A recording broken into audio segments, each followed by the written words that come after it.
돌아오기 위해서 떠나는 것을 여행이라고 합니다. 다른 곳에 가서 살기 위해서 떠나는 것을 이사라고 합니다. 인생은 여행일까? 이사일까? 이 세상에 태어난 사람 가운데 단 한 사람도 이곳에서 영원히 살지 못합니다. 앞서거니 뒤서거니 돌아갑니다.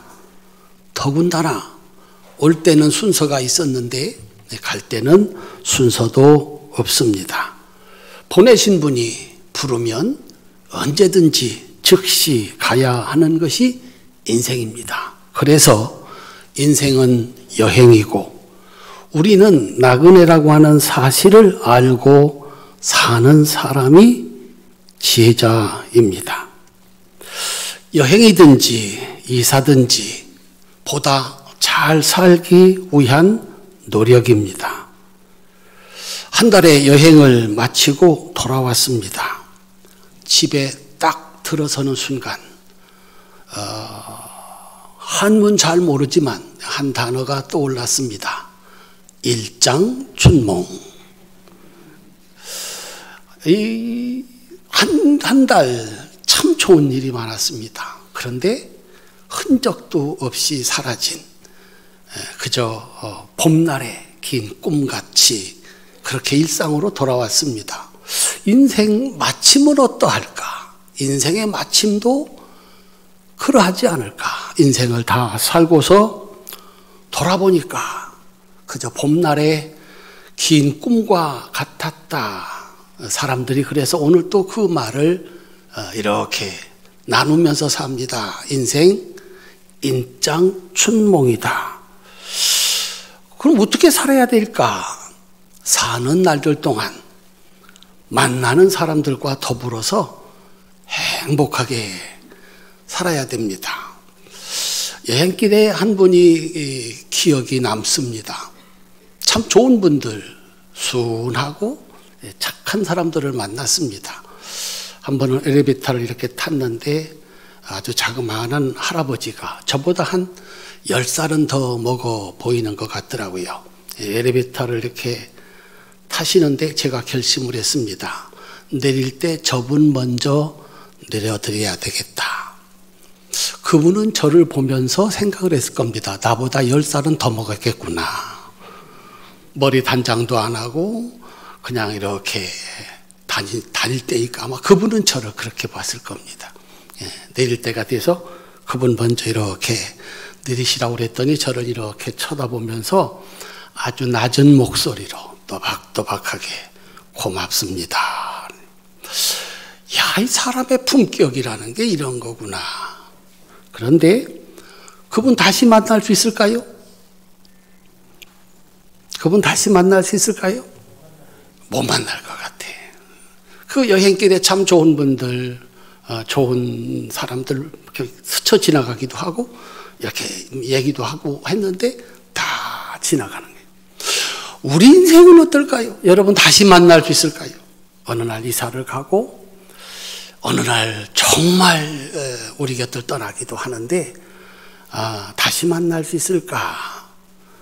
기약이 없습니다. 그래서 살아가는 날들 동안 어쩌다가 함께 살게 됐는데 나 때문에 그가 행복하고 나 때문에 그가 위로를 받고 그래서 일장춘몽 같은 인생길이 돌아보면 행복했던 복된 역사가 우리 성도들의 삶이 될 수 있기를 바랍니다.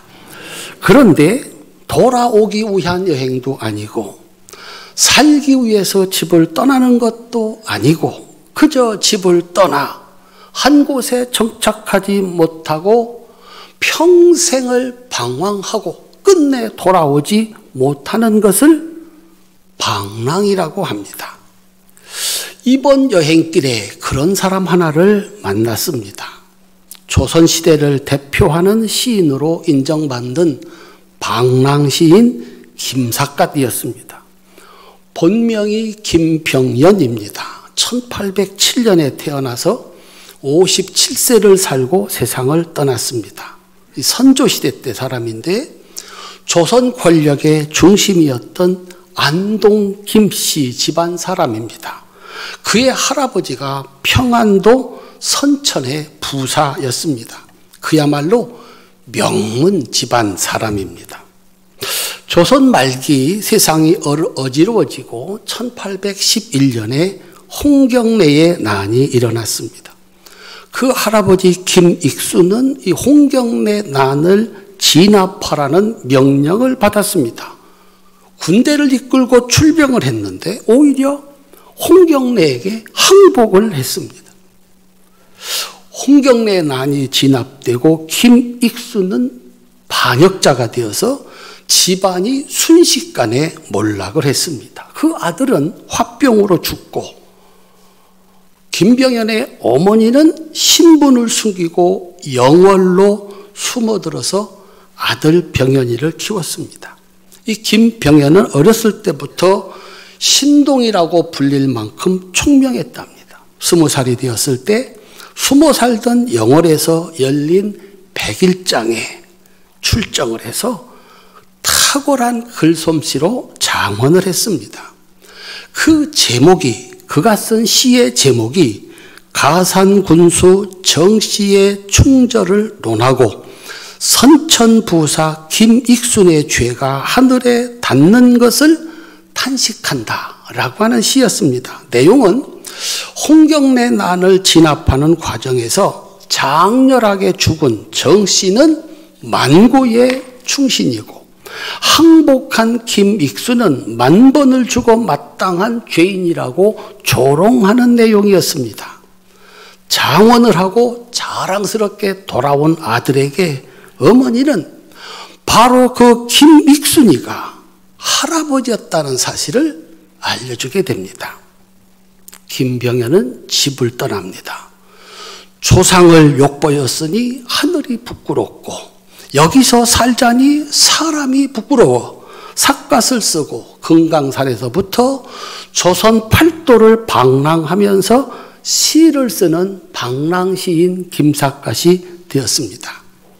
경기도 양주에서 태어났다는데 거기서 도피하여 영월에서 자라고 집을 나와 금강산을 시작으로 해서 전국을 방랑하다가 전라도 동복, 지금의 화순입니다. 그곳에서 죽었습니다. 화순을 들렸는데 거기 김삿갓의 종명지라는 관광지가 있더라고요. 종명지 혹시 들어보셨습니까? 우리는 한문을 잘 모릅니다. 우리는 그가 거기서 죽었다 그러는데 정말 최고의 시인, 그의 죽음을 고급스럽게 표현했을까? 종명, 목숨이 끝났다 그런 것입니다.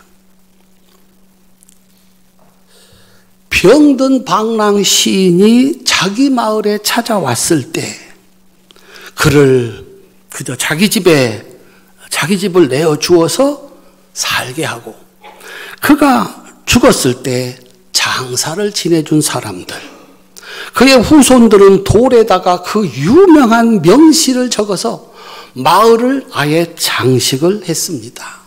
산은 낮고 땅은 넓었습니다. 거리에는 그 유명한 시들이 이렇게 장식되어 있습니다. 예의를 알고 사람의 도리를 아는 순한 사람들, 그 조용한 마을에서 우리 활천교회가 생각났습니다. 91년을 참 고급스럽게 평화롭게 분쟁 없이 도리와 예의를 지켜가며 신앙 생활하신 우리 교회가 생각이 났습니다.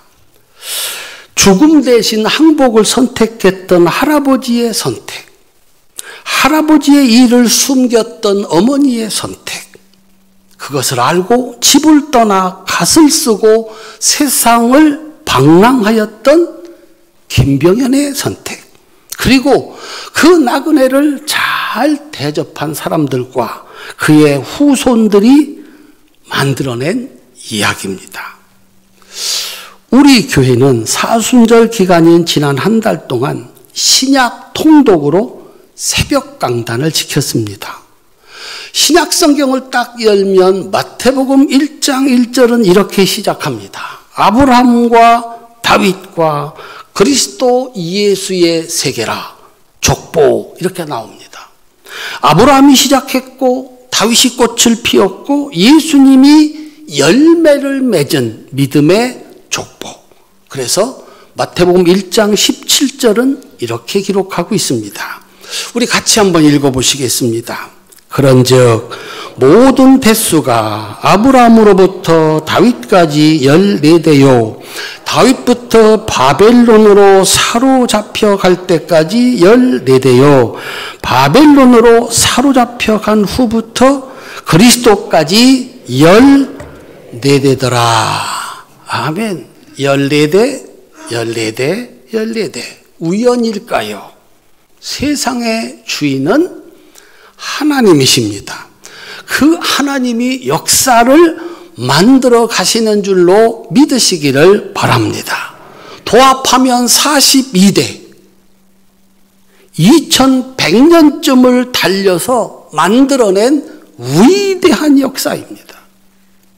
옛날에 성경을 읽을 때 재미없는 책 가운데 하나가 레위기였고 그리고 마태복음의 이 족보였습니다.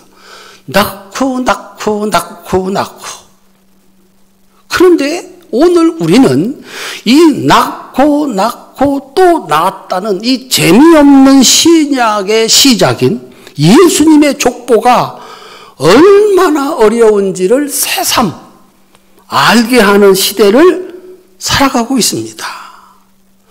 낳아야 되는데 또 낳아야 되는데 그래야 역사가 이어지는데 조상 없이 후손은 없습니다. 낳고 그렇게 42대를 이어와서 이 세상을 구원할 구원의 역사를 완성할 예수님의 탄생, 그 예수님의 족보가 완성이 된 것입니다.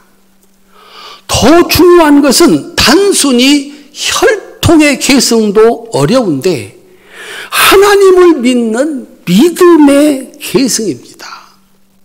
우리가 흔히 하는 말이 있습니다. 자식 겉нач이 속을 낳을 수 있나?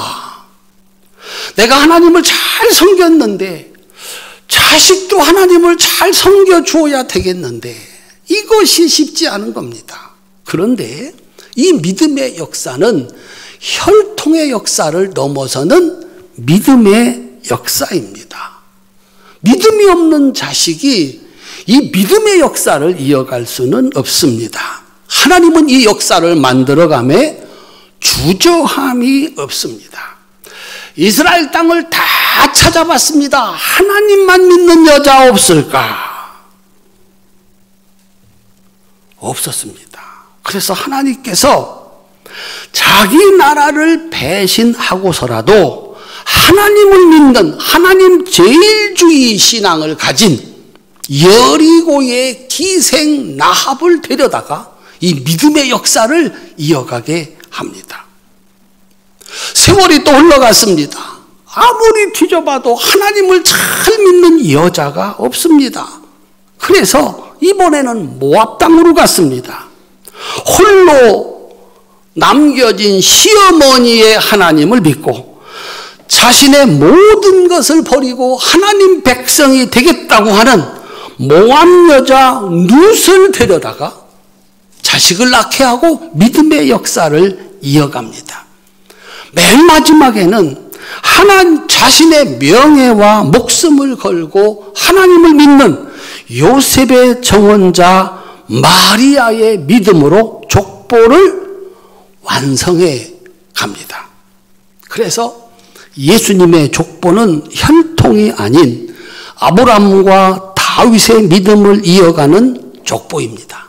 예수님은 말씀하셨습니다. 너희가 속으로 아브라함 자손이라고 하지 말라. 하나님은 이 돌들로도 아브라함의 자손을 만들 수 있다.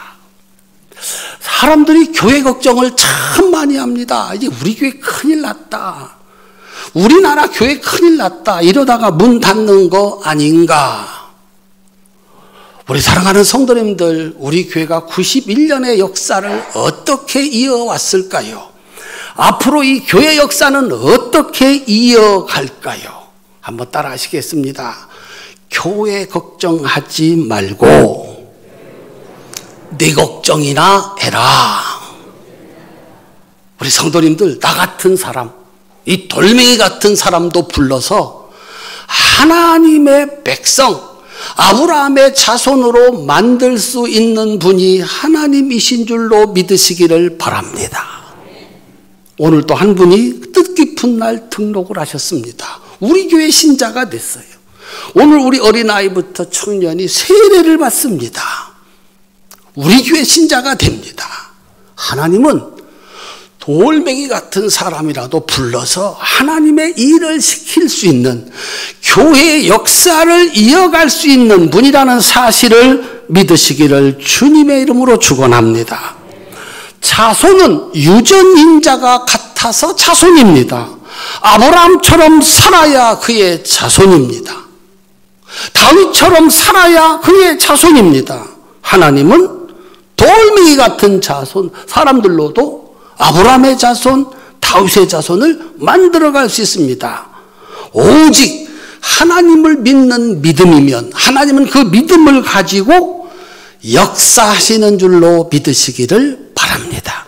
오늘도 우리 교회 지키시고 우리 교회 남은 역사도 넉넉히 이어가게 하시는 하나님을 믿는 믿음으로 사시기를 주님의 이름으로 축원합니다.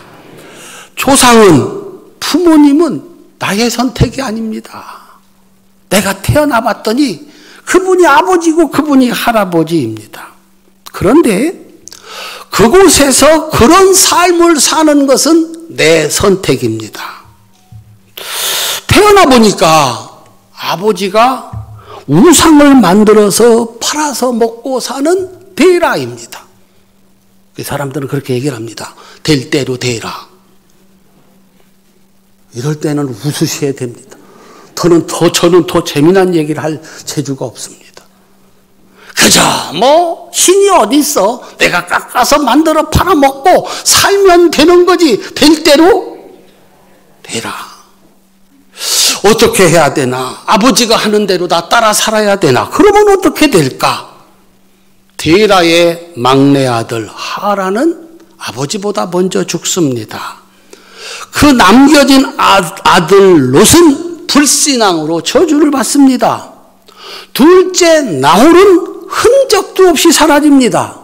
큰아들 아브라함은 75세가 되도록 자식이 없어 늙어 죽게 생겼습니다. 데라의 가문은 그렇게 간단하게 멸종을 당하게 되어 있습니다. 아브라함은 아버지가 아니라 하나님의 말씀을 선택하고 고향 친척 아버지 집을 떠나 하나님 말씀대로 사는 나그네 방랑자의 삶을 선택했습니다. 나는 이제부터 하나님 말씀대로 살 것이다. 하나님이 그 말씀대로 따라 살면 복 주신다고 했다. 그것이 우리가 믿는 아브라함의 믿음의 시작입니다. 예수님은 니고데모에게 이것이 바로 거듭남이다 그랬습니다. 데라의 아들에서 하나님의 아들로, 하나님의 자녀로 아브라함은 다시 태어났던 겁니다. 이번에는 반대입니다. 태어나 봤더니 믿음 좋은 아브라함이 내 아버지입니다. 여러분들이 태어나 봤더니 믿음 좋은 아버지, 아브라함이 내 아버지.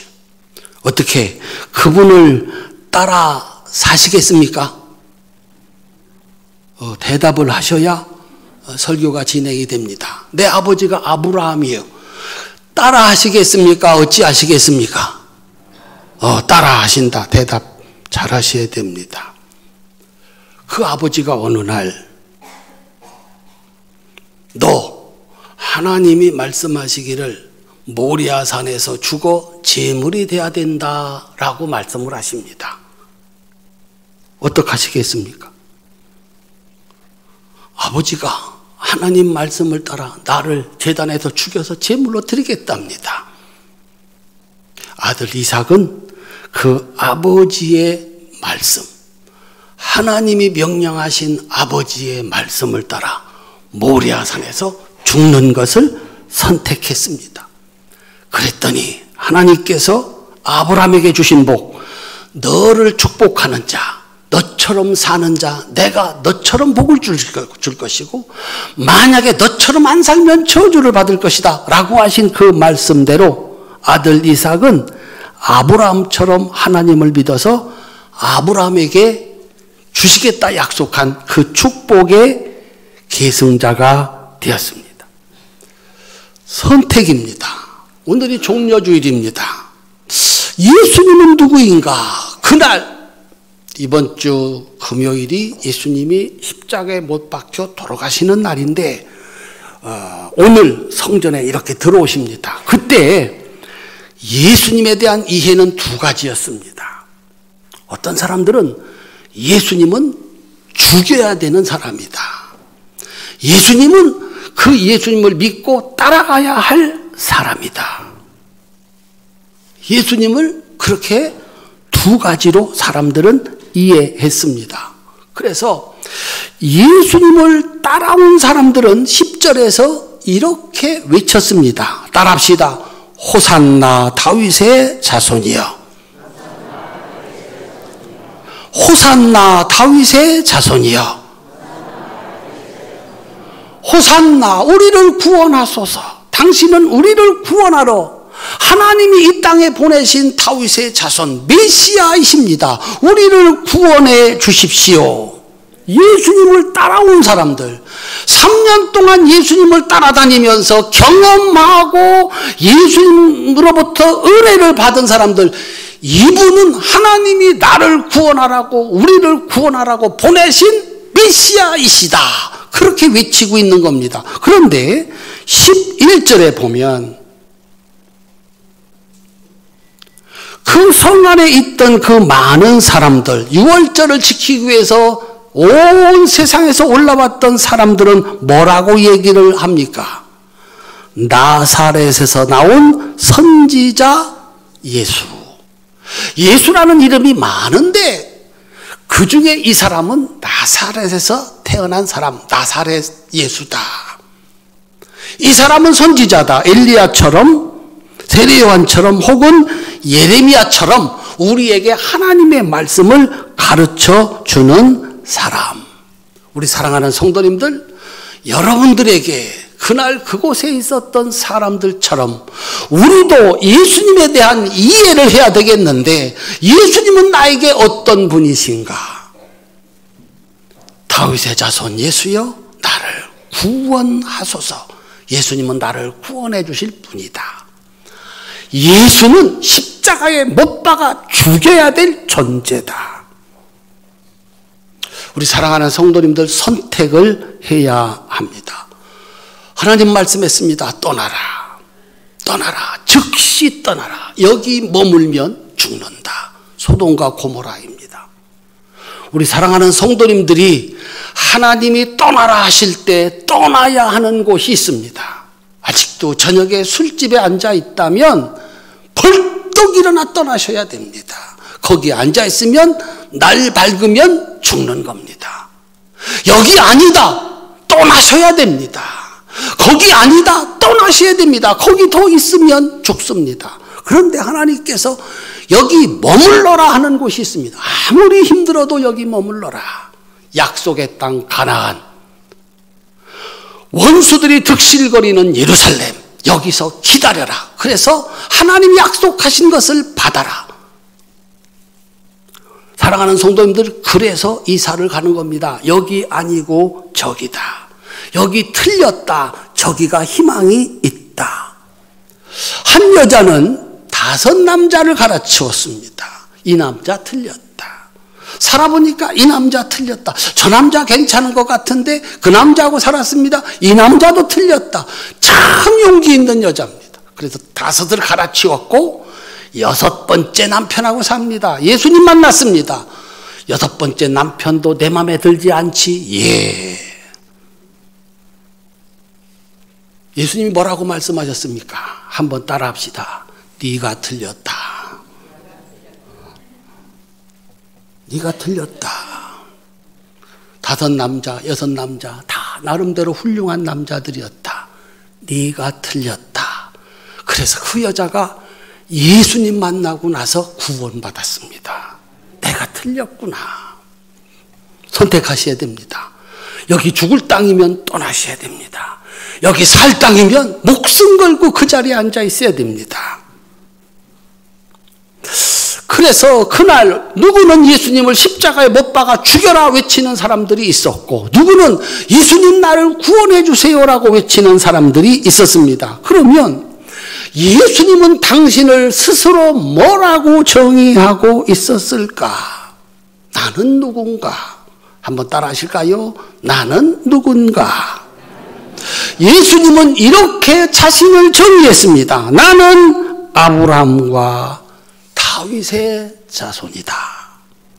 자손은 DNA가 똑같아서 자손이라고 그랬습니다. 할아버지가 하던 대로 살아야 그의 자손이고, 아버지가 사는 것을 이어받아 살아야 그의 아들입니다. 예수님은 그날 아브라함의 자손이 됩니다. 자신의 생각, 자신의 삶의 터전 다 버리고 하나님의 말씀을 따라 갑니다. 아들 이삭을 바치던 그 아브라함처럼 자기 생명을 하나님께 바치는 십자가의 길로 걸어갑니다. 나는 하나님의 말씀을 따라 사는 아브라함의 자손이다. 다음으로 나는 다윗의 자손이다. 한번 따라 하실까요? 나는 다윗의 자손이다. 예수님은 말이 아니라 나귀를 타고 예루살렘에 입성을 합니다. 말과 나귀. 말은 전쟁할 때 쓰는 겁니다. 나귀는 평화로울 때 왕이 타는 동물입니다. 전쟁으로 세상을 바꾸지 않겠다. 평화로 세상을 바꾸겠다는 겁니다. 누가 그렇게 했다고요? 다윗이 그렇게 했습니다. 사울 왕을 죽이고 왕이 될 수 있는 기회와 힘이 있었음에도 불구하고 이미 하나님께서 자신에게 기름을 부어 왕을 세우시고 사울 왕을 패하셨습니다.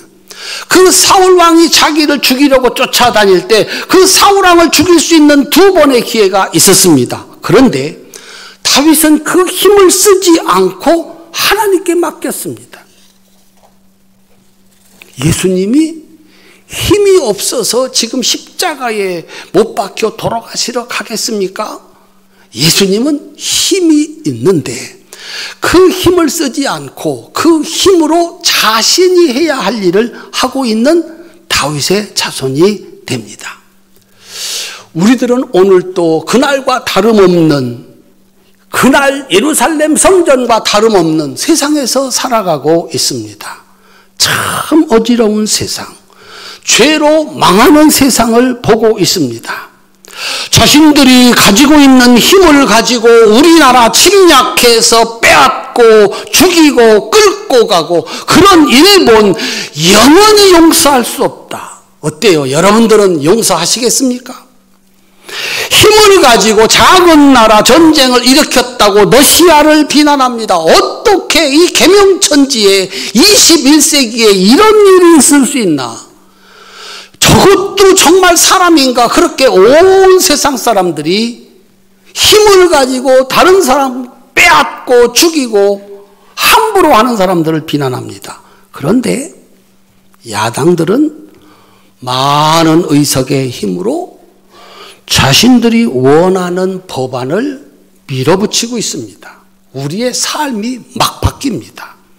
대통령은 자기에게 주어진 힘을 가지고 야당의 반대를 무릅쓰고 자기가 해야 되겠다고 하는 일을 합니다. 백성들은 편을 갈라서 누구 힘이 더 센가 경쟁하듯 세상을 어지럽게 하고 있습니다. 많은 사람들이 그것도 힘이라고, 그 조그마한 힘과 기회가 있으면 남을 정죄하고 심판하고 빼앗고 함부로 대하고 할 말 못할 말을 거침없이 합니다. 이것이 멸망받을 죄인들이 살아가는 모습입니다. 시어머니들의 위세가 대단했던 적이 있었습니다. 시어머니의 힘이 뭡니까? 도대체 무슨 힘을 가지고 있길래 며느리가 성장하고 시집 올 때까지 시어머니가 뭐를 했길래 우리 집에 시집 온 날부터 그렇게 힘이 있는 겁니까? 그 힘을 가지고 그렇게 못 살게. 아니, 사위가 성장을 하고 그렇게 되기까지 내가 뭐를 했다고 우리 집에 사위가 돼서 왔는데 그것도 힘이라고 오라 가라. 그러니까 이제 안 한답니다. 안 한다. 내가 이런 대접 받으려고 그 어려운 날들을 살아온 거 아니다. 아니 아들이라도 잘 키워놓고 그러면 뭐하겠냐. 아들도 형편없이 키워놓고 딸이라도 잘 키워놓고 그러면 저기 딸도 형편없이 키워놓고 세상에 내 집에 들어왔다고 내 집에 들어오신 분 귀한 분 귀하게 대접해 주는 게 아니라 그것도 어떻게 힘이라고 생각을 하는지 함부로 말하고 함부로 행동하고 그런 세월이 100년입니다. 누가 그 일을 하겠는가. 이것이 망하는 세상입니다. 그런데 마지막 세상을 심판할 권한과 힘을 가진 하나님의 아들 예수가 아브라함처럼 그 조상 다윗처럼 자신에게 준 힘을 쓰지 않았습니다. 오히려 아버지 저들의 죄를 용서하십시오. 저들은 저들이 하는 짓을 모릅니다. 그렇게 기도하고 자기가 가지고 있는 힘을 가지고 자기가 해야 할 십자가를 졌습니다. 자신의 큰 힘을 가지고 순간에 그들을 다 멸할 수 있음에도 불구하고 자기를 비난하고 핍박하고 자신의 것을 빼앗아가는 그 사람을 위해서 하나님 용서해 주세요. 저들이 하는 짓을 모릅니다. 그렇게 기도해 줄 수 있는 사람이 이 세상에 어디에 있는가? 설교를 준비하면서 91년의 역사를 이어온 우리 활천교회가 생각이 났습니다. 이럴 때는 아멘을 하셔야 됩니다. 얼마나 하고 싶은 일이 많았을까? 얼마나 할 수 있는 일이 많았을까? 그런데 가만히 하나님의 뜻을 기다리고 그 힘을 가지고 자신 십자가를 지는 쪽을 선택해서 91년을 분쟁 한 번 없이 교회 분열 없이 평화로운 교회를 지켜온 겁니다. 누가 그 일을 할 수 있는가? 예수님밖에 할 수 없습니다. 분명한 것은 자신이 가진 힘으로 다른 사람을 죽이는 것이 아니라 오히려 나를 죽여 다른 사람을 살리는 사람들이 아브라함과 다윗의 자손입니다. 나와 그를 그리고 세상을 구원할 예수님의 제자가 되는 줄로 믿으시기를 바랍니다. 나는 왜 지금 여기서 이런 모습으로 살아갈까? 할아버지가 선택해서 거기다가 터를 놓은 겁니다. 아버지가 선택해서 이사를 해가지고 활천교회 등록을 하신 겁니다. 어머니가 선택하셨습니다. 그리고 내가 선택해서 나는 여기서 이런 모습으로 살아가고 있습니다. 그리고 이제 후손들이 이 역사를 이어갈 텐데 그들도 두 가지 선택을 해야 할 겁니다. 나를 따라 하든지 나를 버리든지. 그 선택할 후손들이 만들어가는 세상이 우리 다음 때의 역사입니다. 야, 우리 아버지 잘 사셨어. 나도 저렇게 살아야 돼. 누구는 아버지의 삶과 신앙을 계승할 겁니다. 아버지처럼 살면 망해. 나는 떠날 거야. 아버지를 버리는 후손들도 있을 겁니다. 그렇게 해서 다음 시대 역사가 이어집니다. 사도 바울은 교회를 예수님을 머리로 하고 성도들은 지체라고 그렇게 정의를 했습니다. 교회가 뭐냐? 예수님이 머리이시고 우리는 다 지체다. 누구는 이 일을, 누구는 저 일을, 누구는 보고 누구는 일하고 뭐 이렇게, 이게 교회다. 오늘 또 이 교회에는 그날처럼 똑같은 외침이 있는 겁니다. 예루살렘 거리를 지배했던 두 가지 예수님 이해, 오늘 우리도 똑같이 가지고 있습니다. 교회를 향한 나의 외침, 한번 따라합시다. 다윗의 자손 예수인가? 나사렛 예수인가? 이 교회가 다윗의 자손 예수님의 몸인가? 아니면 나사렛 예수의 몸인가? 우리는 그 선택을 해야 합니다. 만약 교회가 나사렛 예수라면 교회 건물이 그냥 건물이고 예배가 그저 형식이고, 그렇다면 그것은 나사렛 예수입니다. 장로님들의 기도도, 성가대의 찬양도, 목사님의 설교도, 성도들의 헌금과 봉사도 아무런 의미가 없는 겁니다. 그곳에는 구원의 역사가 없습니다.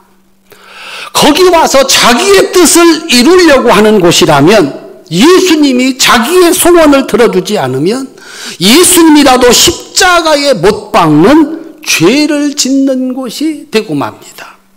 그런데 만약에 교회가 다윗의 자손 예수님의 몸이라면, 교회가 아브라함에게 축복을 약속하시고 다윗을 통해서 꽃을 피우고 하나님의 아들 예수님이 구원하시는 예수님의 몸, 하나님의 집이라면, 비록 보잘것없는 이들이 드리는 예배와 기도와 헌금과 봉사라도 하나님이 받으시고 아브라함에게 약속하신 축복을 받는 곳이 될 줄로 믿으시기를 주님의 이름으로 축원합니다. 한번 따라합시다. 호산나 다윗의 자손이여. 그렇게 외치는 곳에는 죽음이 물러가고 생명의 역사가 시작되는 줄로 믿으시기를 바랍니다. 예수님은 나를 구원하러 오신 다윗의 자손 하나님의 아들이시다. 그렇게 믿고 예배하고, 그렇게 믿고 기도하고, 그렇게 믿고 충성하고 봉사할 때 죽음이 물러가고, 죽음의 산이 물러가고, 생명의 역사, 영생의 축복이 임하는 줄로 믿으시기를 바랍니다. 오늘이 종려주일입니다. 내가 선 곳은 거룩한 곳이니 내 발에서 신을 벗어라. 이번 주간이 아브라함처럼 다윗처럼 믿음으로 순종하신 예수님이 걸어가신 믿음의 시간이고 고난의 시간입니다. 예수님은 아브라함과 다윗의 자손이 되어서 자신의 뜻이 아닌 하나님의 뜻을 이루어 드림으로 나는 아브라함의 자손이요 다윗의 자손이라고 선언했던 것입니다. 사랑하는 성도님들, 아브라함과 다윗의 자손으로 십자가를 지신 예수님처럼 우리도 힘이 있지만, 할 수 있지만 하나님 말씀에 순종함으로 예수님과 함께 죽고 예수님과 함께 부활하고 예수님과 함께 영원히 사는 축복을 받으시기를 주님의 이름으로 축원합니다. 할아버지의 순종은 천대까지 간답니다. 천대까지 그 축복을 하나님이 이어가게 한답니다. 근데 할아버지의 죄는 3, 4대 가면 3, 4대까지 간답니다. 왜 축복은 천대까지고 저주는 3, 4대인가? 3, 4대 저주 받으면 남아있을 사람이 없습니다. 남아있을 자손이 없습니다. 우리는 이 세상에서 유일한 곳, 하나님의 집에서 예수님을 믿는 믿음으로 살아갑니다. 91년의 역사를 이어온 이 교회, 지키는 사람들이 그 교회의 주인이고 그의 자손들은 그 교회에서 만복을 받아 누리게 될 줄로 믿으시기를 바랍니다. 우리 모두 여행자 나그네입니다. 만나는 사람들, 스쳐 지나가는 사람들입니다. 우리 성도님들 때문에 그들이 때로 위로를 받고 성도님들 때문에 그들이 때로 행복하고 그래서 일장춘몽 같은 인생이 끝났을 때 잘 살아왔다. 여행 잘 마쳤다. 그리고서 여기가 아닌 영원한 그곳으로 갈 수 있기를 주님의 이름으로 축원합니다. 기도하